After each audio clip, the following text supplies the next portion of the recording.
এই ভিডিওটা এনট্রপির উপর, সামনে হয়তো বা এনট্রপির উপর আরও ভিডিও করতে পারি, অন্তত একটা ভিডিও এখন করতে চাচ্ছি, কারণ আমি এই ব্যাপারটা আরও ভালোভাবে বোঝাতে চাই যে এনট্রপি হচ্ছে একটা ম্যাক্রো অবস্থার ভ্যারিয়েবল বা নির্দেশক। তো এস যেটা এনট্রপি বোঝায় একটা ম্যাক্রো স্টেট ভ্যারিয়েবল বা ম্যাক্রো অবস্থার নির্দেশক, তাই বড় করে লাল রং দিয়ে ম্যাক্রো লিখছি। এটা একটা ম্যাক্রো স্টেট ভ্যারিয়েবল। আর আমি ব্যাপারটা ভালো করে বোঝাতে চাচ্ছি কারণ আমার মনে হচ্ছে গত ভিডিওগুলোতে আমি তেমন সুনির্দিষ্টভাবে ব্যাপারটা বোঝাতে পারিনি। আমি এটাকে ম্যাক্রো বলছি কারণ অনেক সময়ই কিছু মাইক্রোস্টেটের ক্ষেত্রে এনট্রপির কথা চলে আসে। সেখানে বলা হয় যে এটার এনট্রপি বেশি নাকি এটার এনট্রপি বেশি। যেমন ধরুন, খুবই পরিচিত একটা উদাহরণ আছে যেটা আমি ইতিমধ্যেই করেছি। ধরুন একটা বক্স আছে আমাদের কাছে, আচ্ছা এরকম না, আর একটু বড় একটা বক্স নেই, ধরুন এরকম একটা বক্স আছে আমাদের কাছে, আর মাঝামাঝি একে দুভাগ করলাম। আমরা এটা আগেও দেখেছি, এটা ঠিক মাঝামাঝি হলো না। তো প্রথমেই বলছি এটা একটা সিস্টেম যেখানে সবগুলো অণুই আছে এই বাম দিকে। তো এটা হচ্ছে সিস্টেমটার প্রাথমিক অবস্থা। আমরা আগেও দেখেছি যে এরপরে আমরা দেয়ালটা ভেঙে দেব, তাহলে প্রথমে এটা কপি করে নিচ্ছি। আগের ভিডিওতে এটা নিয়ে আমরা বিস্তারিত দেখেছি। তো এটাকে কপি করে নিচ্ছি, এবারে পেস্ট করে দেব। তো এখন আমরা যেটা করব, দ্বিতীয় ক্ষেত্রে আমাদের মাঝখানের দেয়ালটা আমরা ভেঙে দেব। তাহলে দেয়ালটা মুছে দিচ্ছি, মুছে দিলাম, এবং এরপর এক সময় সিস্টেমটা আবার সাম্যাবস্থায় পৌঁছবে।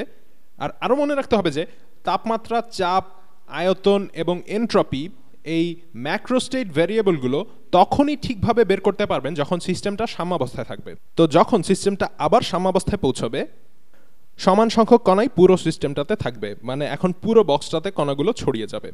কণার সংখ্যা কিন্তু একই আছে। তাহলে আমি কয়েকটা সিলেক্ট করে কাট করে নিচ্ছি। না, হচ্ছে না। আমি এগুলো সিলেক্ট করে এদের এপাশে নিয়ে আসলাম। তাহলে আচ্ছা, তার চেয়ে বরং এগুলো গুণে দেখি। 1 2 3 4 5 6 7 8, মোট 8টা কণা আছে। তাহলে এগুলো মুছে দিচ্ছি। আর কণাগুলো পুরো বক্সটায় ছড়িয়ে গেলে যেরকম হবে সেরকম ভাবে দেখাবো এখন।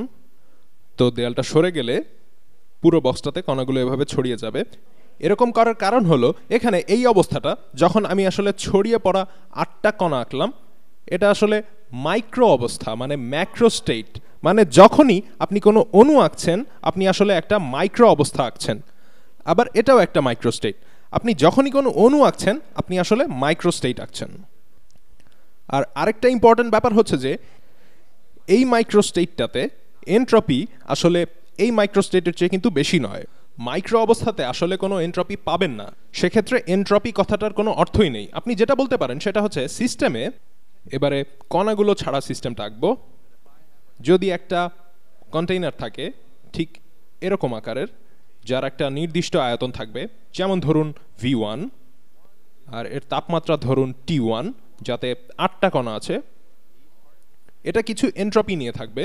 তারপর দেয়াল ভেঙে দেয়াতে যদি আয়তনটা দ্বিগুণ হয়ে যায়, ধরুন ঠিক এরকম হয়ে যায়, তাহলে তখন সেই অবস্থাতে তাহলে আয়তন দাঁড়াচ্ছে V1 এর দ্বিগুণ, আর তাপমাত্রা কিন্তু তখনও T1, আর 8টা কণাই এখানে থাকছে, 8টা কণাই থাকছে।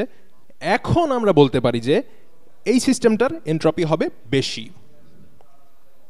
আমি এটা ভালোভাবে পরিষ্কার করতে চাই, কারণ কখনো সিস্টেমটা কিন্তু এভাবে আঁকা হয় না। আমরা আসলে সবসময় কণাগুলো সহ আঁকি, আর সেটা কিন্তু কনফিউজিং, কারণ যখন আপনি কণাগুলো আঁকছেন সেটা আরেকটা আলাদা অবস্থা বোঝাচ্ছে। যেমন ধরুন এই সিস্টেমের মাইক্রো অবস্থা যদি বের করেন, যদিও সেটার সম্ভাবনা খুবই কম, তারপরে হতে পারে যে সবগুলো অণুই এক পাশে জমা হয়ে থাকতে পারে, এক পাশে এভাবে জমা হয়ে থাকতে পারে। যদিও এমন হবার সম্ভাবনা খুবই কম, কিন্তু তারপরেও খুবই সামান্য সম্ভাবনা আছে। তাই আপনি আলাদা আলাদা অবস্থার জন্য এনট্রপি বের করতে পারবেন না, শুধুমাত্র একটা নির্দিষ্ট সিস্টেমের জন্য এনট্রপি বের করতে পারবেন। কথাটা আরও ভালোভাবে বুঝিয়ে বলছি। যেমন আমি আগে নোংরা রুম আর গোছালো রুমের একটা উদাহরণ দিয়েছি। একটা ভিডিওতে আমি এটা নিয়ে বিস্তারিত আলোচনা করেছি, ক্লিন রুম আর ডার্টি রুম, গোছালো রুম আর নোংরা রুম, এবং সেখানে আমি দেখিয়েছিলাম যে একটা রুমের এন্ট্রপি তার নোংরা বা গোছালো অবস্থার উপর নির্ভর করে না। যেমন যদি এ দুটোকে রুমটার একটা অবস্থা চিন্তা করেন, সেক্ষেত্রে এটা কিন্তু রুমের অবস্থা বোঝায় না, কারণ যখন রুম গোছালো বা নোংরা তখন সেটা আসলে ম্যাক্রো লেভেলে স্থির আছে। উদাহরণ হিসেবে বলা যেতে পারে, যেমন ধরুন যদি কিছু কার্ড বা তাসের কথা চিন্তা করুন, যেমন সবগুলো কার্ড এমন গোছানো অবস্থায় থাকতে পারে, অথবা হতে পারে কার্ডগুলো এলোমেলোভাবে ছড়িয়ে ছিটিয়েও থাকতে পারে। তো এখন আপনি বলতে পারেন যে এটার এন্ট্রপি বেশি হবে। আপনাদের ব্যাপারটা পরিষ্কার করে বোঝা দরকার যে এই দুটোই হচ্ছে ম্যাক্রো লেভেলের বিষয়। এমন না যে এই কার্ডগুলো কাঁপছে বা এদিক ওদিক আসা যাওয়া করছে বা একটার সাথে আরেকটা বাড়ি খাচ্ছে, যেটা আসলে মাইক্রো লেভেলে পরমাণু বা অণুর ক্ষেত্রে হয়ে থাকে। আর এই কার্ডগুলো কম কাঁপছে, এমন না যে এই কার্ডগুলোর চাইতে বেশি সংখ্যক অবস্থায় থাকতে পারে। তাই যখন এন্ট্রপি নিয়ে কথা বলবেন, আপনাকে একটা ম্যাক্রো অবস্থা চিন্তা করতে হবে, যেটা অনেকগুলো মাইক্রো স্টেটের অবস্থা ব্যাখ্যা করবে। কিন্তু এই কার্ডগুলো আসলে মাইক্রো লেভেলে নেই, কারণ এরা তো আসলে কাঁপছে না বা এলোমেলোভাবে এদিক ওদিক আসা যাওয়া করছে না, মানে গতিশক্তিতে নেই। কিন্তু কার্ডের অণুগুলো মাইক্রো লেভেলে আছে, এবং যদি এপাশের প্রত্যেকটা কার্ডের ভর এপাশের গুলোর মতো হয় এবং দুটো যদি একই তাপমাত্রায় থাকে, তাহলে এই কার্ডের অণুগুলোর মতো সমান সংখ্যক অবস্থা দখল করে নিতে পারবে। মানে এদের এন্ট্রপি হবে সমান। এন্ট্রপি হচ্ছে কোনো সিস্টেমের ম্যাক্রো স্টেট ভেরিয়েবল বা ম্যাক্রো অবস্থার নির্দেশক, যেটা থেকে বোঝা যাবে যে সিস্টেমটা কত রকম অবস্থায় থাকতে পারবে। তাহলে ধরুন এখানে সবগুলো কার্ড হচ্ছে একটা সিস্টেম, এটা নিয়ে আমাদের মাথা ব্যথা নেই যে কার্ডগুলো কতগুলো অবস্থায় থাকতে পারে, কারণ কার্ডগুলো তো আর কাঁপছে না বা এলোমেলো ঘোরাঘুরিও করছে না, যেটা আসলে সম্ভব পারমাণবিক বা আণবিক পর্যায়ে, যখন আমরা পরম শূন্য তাপমাত্রার বেশিতে থাকবো, মানে সচরাচর যেটা হয় আর কি।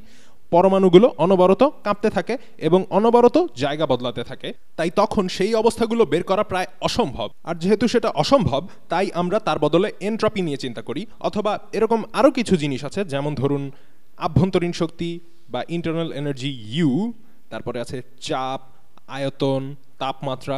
এসবই আসলে বলতে পারেন এক একটা শর্টকাট উপায়, যা থেকে বোঝা যাবে যে আণবিক পর্যায়ে আসলে কি ঘটছে। এখানে এন্ট্রপি আসলে বোঝায় যে সিস্টেমটা কতগুলো অবস্থায় থাকতে পারে। আর তাপমাত্রা আপনাকে বলবে গড় গতিশক্তি কত, এটা বলবে মোট শক্তি এর মধ্যে কত, এটা বলবে অণুগুলো কত জোরে একক ক্ষেত্রফলে বল প্রয়োগ করছে পাত্রের দেয়ালের উপর লম্বভাবে, আর এটা বলবে সবগুলো অণু কতটুকু আয়তন দখল করে অবস্থান করবে। তো যাই হোক, এন্ট্রপি হচ্ছে কোনো সিস্টেমের অবস্থার সংখ্যা বের করার একটা শর্টকাট উপায়, যা থেকে আমরা বুঝতে পারবো যে কত সংখ্যক মাইক্রো স্টেটে আমাদের সিস্টেমটা থাকতে পারবে। ব্যাপারটা কিন্তু খুবই ইম্পর্টেন্ট, কারণ অনেকেই এটা নিয়ে ভাবতে গেলে কনফিউজড হয়ে যান এবং প্রায়ই কোনো নির্দিষ্ট অবস্থা বা স্টেটের সাথে গুলিয়ে ফেলেন এবং বলে ফেলেন যে এটার এন্ট্রপি এটার চাইতে বেশি। কিন্তু সঠিক কথাটা হচ্ছে যে এই সিস্টেমটার চাইতে বেশি এন্ট্রপিতে থাকতে পারে, কারণ তখন আয়তন আসলে বেড়ে গেছে। যদি একই তাপমাত্রাতে থেকেই সিস্টেমটা বেশি আয়তনে যায়, তাহলে আমরা জানি যে তখন এর কণাগুলো আরও বেশি সম্ভাব্য অবস্থাতে অবস্থান করতে পারবে একটা নির্দিষ্ট সময়। তো আশা করি আপনারা ব্যাপারটা ধরতে পেরেছেন যে এন্ট্রপি আসলে কোনো সিস্টেমের ম্যাক্রো অবস্থার নির্দেশক। অনেকেই এটা নিয়ে কনফিউজড হয়ে যান যে এখানে সিস্টেমটাতে খেয়াল করুন অসংখ্য এলোমেলো ঘুরতে থাকা কণা আছে, যারা ক্ষণে ক্ষণে তাদের দিক পাল্টাচ্ছে।